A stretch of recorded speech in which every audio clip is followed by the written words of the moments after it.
ஓம்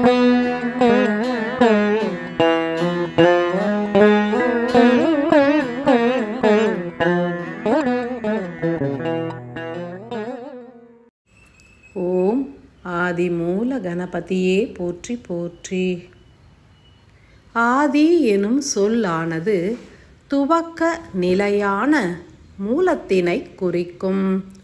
சூரியனுக்கும் ஆதி என்ற பெயர் உண்டு எனில் மானுடர்களின் ஆன்மாக்கள் உதித்த இடம் என்றுமே பொருள்படும். ஆதி மூலம் எனும் சொல்லானது ஓர் முழுமையான மூல ஆற்றலையும் குறிக்கும். மேலும் இயங்கா தன்மையிலிருந்து உதித்திட்ட ஓர் இயங்கு சக்தியினையும் குறிக்கும். துவக்கம் என்பது உருவாகின்றது எனில் அவை இயங்கு சக்தியாக திரிந்தே வெளிப்படும். அகத்தியரின் அன்பு சீடர்களே, ஞான மார்க்கத்தில் பயணிக்கத் துவங்கியுள்ள அனைவரும் உங்களது ஆன்மாவின் நிலையினை உணருங்கள். நிலையில்லாத மனித வாழ்வு என்பது எங்கிருந்து துவங்கியது? ஆன்மாவின் பயணம் எங்கிருந்து துவங்கியது? மூலம் என்பது ஆதியாகிய சூரியனே. பின்னர் உதிர்ந்து உருகி உட்கலக்கும் ஆன்மா சூரியனை போன்றே ஓர் உயர்ந்த விண்மீனாக தனித்து நிலைக்கும் சக்தி படைக்கின்றது. உணர வேண்டிய ஓர் ஞானம் என்பது யாதெனில், இயங்கா தன்மையிலிருந்து உதிக்கும் ஓர் இயங்கு சக்தியானது உருவ நிலைகளை ஏற்கும். பின்னர் இயக்கத்தினை விடுத்து மூலத்தினை அடைகின்ற தருணத்தில் அருவமாய் மலரும். இயக்கத்தினையும் துறக்கும். எனினும் மூலத்தை விடுத்து தனித்தும் நிலைக்கும். ஆழமாய் இதனை உணர வேண்டும். தாமிரம் எனும் எமது கரத்தினை பற்றியுள்ள நிலைதனில் தங்கக் கரத்தினை இத்தருணம் பற்றுகின்றீர்கள் என்பதனை உணருங்கள். எமை பூஜித்து எம்மோடு ஒன்று கலக்க வேண்டும் எனில் இருவேறு இயக்க நிலைகளையும் உணர வேண்டும். ஆதியான பரமாத்மாவிலிருந்து தனித்து உதித்திட்ட மானுட ஆன்மாவானது முதலில் தனது உருகிய தாமிர அணுக்களின் தன்மையினையே வெளிப்படுத்தும்.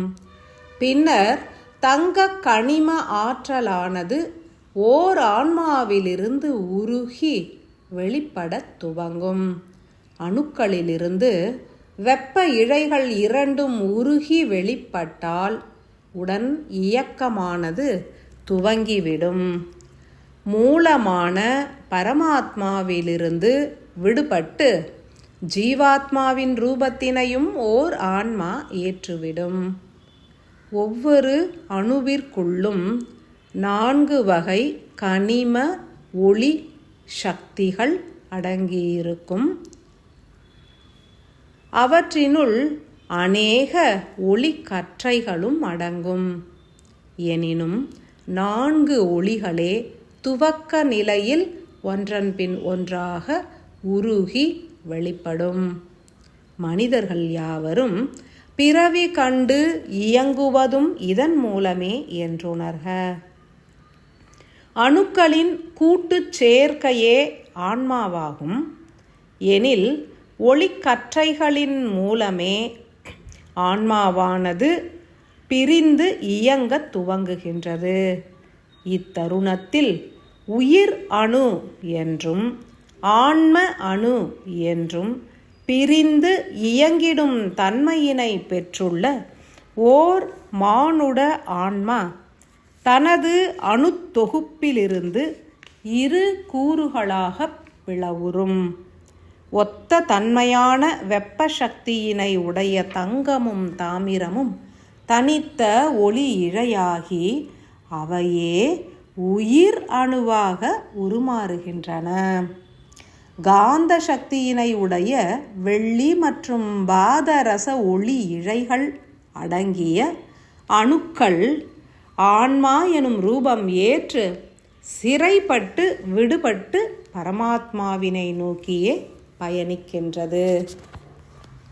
ஓர் ஆன்மாவின் துவக்கம் என்பது தாமிர சக்தி எனும் வெப்பம் நிறைந்த ஒளி சக்தியினை உடைய அணுக்களினால் உருவாகின்றது. பின்னர் தங்க ஒளிக்கற்றைகளை உடைய அணுக்களின் மூலம் வீரிய இயக்கத்தினை ஏற்கின்றது. தாமிர தங்க ஒளி இழைகளை வீரியமாய் வெளிப்படுத்தும் அணுக்கள் மெல்ல மெல்ல வெள்ளி மற்றும் பாதரச தன்மையில் ஓங்கியுள்ள அணுக்களை ஈர்த்து பிணைக்கத் துவங்கிவிடும். ஓர் மானுட ஆன்மா என்பது 4 வகை கனிம ஒளி இழைகளையும் கொண்டிருக்கும். எனினும் தாமிர தங்க ஒளி இழைகளை கொண்ட அணுக்கள் உயிர் எனும் ரூபத்தினையும் இயங்கும் சக்தி எனும் ரூபத்தினையும் ஏற்கும். வெள்ளி மற்றும் பாதரச ஒளிக்கற்றைகள் அடங்கிய அணுக்கள் யாவும் ஆன்மா எனும் ரூபம் ஏற்று நிலைத்திருக்கும். ஒவ்வொரு மானுட ஆன்மாவும் உயிர் அணு மற்றும் ஆன்ம அணு எனும் 4 கனிம ஒளி சக்திகளின் மூலமே இயங்கினாலும் மாறுபட்ட வீரிய தன்மையினை வெளிப்படுத்தி மலர்கின்றது. ஒவ்வொரு ஆன்மாவிலும் ஏதேனும் ஒரு கனிம சக்தி நிறைந்த அணுக்கள் கூடிய நிலையில் அமைந்திருக்கும். ஒரு ஆன்ம அணுவினில் தாமிர சக்தி நிறைந்த அணுக்கள் அளவினிலே கூடியிருக்கலாம். சில அணுக்களில் தங்க சக்தி நிறைந்த அணுக்கள் அளவினிலே கூடியிருக்கும். சில ஆன்மாக்கள் காந்த சக்தி நிறைந்த வெள்ளி அல்லது பாதரச அணுக்களிலே கூடியிருக்கும். ஓர் மானுட ஆன்மா உருவாகும் தருணத்தில் எத்தகைய கூட்டு கலவையாக உருமாறுகின்றதோ அதன் தன்மையினையே மானுட வாழ்வின் மூலம் வெளிப்படுத்தும். அன்பான அகத்தியரின் சீடர்களே, ஞானப்பாதை என்பது அருவ உருவ சக்திகளின் மீதான தெளிவான சிந்தனைகளை அருளிடும்.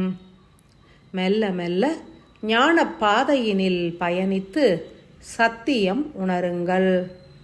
இத்தருணத்தில் எமது தங்க ஒளி கற்றைகளை பற்றியுள்ள உங்களது ஆன்மா எச்செயல் ஆற்றுகின்றது என்பதனை விஞ்ஞான மெய்ஞான மார்க்கத்தில் உணர்ந்திடுங்கள். விஞ்ஞான மார்க்கம் 1. எமது தங்க ஒளியாற்றல் நிறைந்த பொற்கதிர்கள் எனும் ஒளி இழைகளுடன் உங்களது ஆன்மாவின் ஒளி இழைகள் ஒன்று கலக்கின்றன. இதன் மூலம் உயிரணுவானது வீரிய சக்தி பெற்று ஆன்மாவோடு துரிதமாய் இணையும். கணபதி எனும் வீரியமான ஆன்மாவிலிருந்து தங்க ஒளி சக்தி நிறைந்த அணுக்களின் ஒளிக்கற்றைகள் 108 மானுட ஆன்மாக்களின் தங்க ஒளிக்கற்றைகளோடு மெல்லன கலப்புறும். இருவேறு பொற்கதிர்கள் ஒன்று இணைவதனை ஆழமாய் உணருங்கள். 2.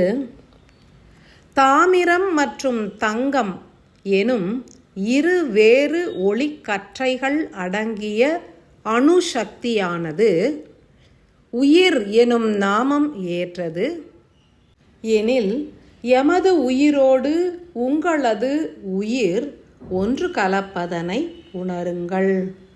விஞ்ஞானம் எனும் அறிவு மார்க்கத்தினில் உணர வேண்டும் எனில் ஒரு மனிதனின் உடலினில் குருதி பற்றாக்குறை நிகழ்கின்ற தருணத்தில் மாற்று உடலிலிருந்து குருதியானது பகிரப்படுவது போன்று உயிரின் ஆற்றல் வீரியம் அடைவதற்கு கணபதி எனும் ரூபம் ஏற்ற ஆன்மாவின் உயிர் சக்தி எனும் தாமிர தங்க ஒளிக்கற்றைகள் பகிரப்படுகின்றன.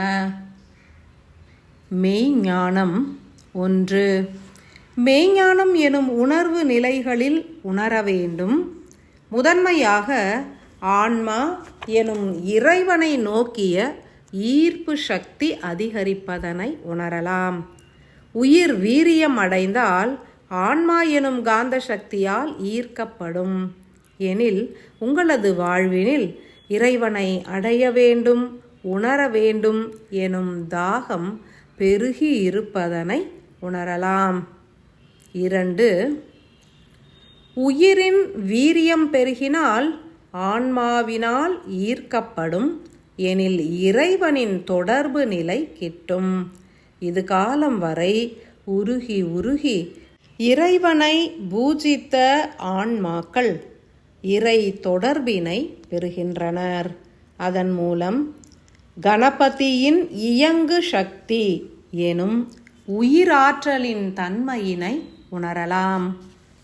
உயிர் சக்தியின் தன்மை மாறுபடும். ஆழ்ந்து உணர்ந்தால் உங்களது இயக்கத்தின் தன்மையே மாற்றம் அடைந்து வருவதனை உணரலாம். எமது ஆற்றல்கள் உட்கலப்பதினால் அன்பும் பணிவும் பெருகும். தீய குணநலன்கள் அழியும். வினைகள் யாவும் மறையத் துவங்கும். அன்பு ஆன்மாக்களே, மெல்ல மெல்ல மாற்று பாதையினில் பயணிக்க துவங்கியுள்ளதனை உணருங்கள். சரியை கிரியை நிகழ்வுகளின் மூலம் பூஜித்து நின்ற காரணத்தினால் யோக பாதையில் அடியெடுத்து வைத்துள்ளீர்கள். இறுதியில் ஞான பாதையினை அடைந்து முழுமை அடைவீர்கள்.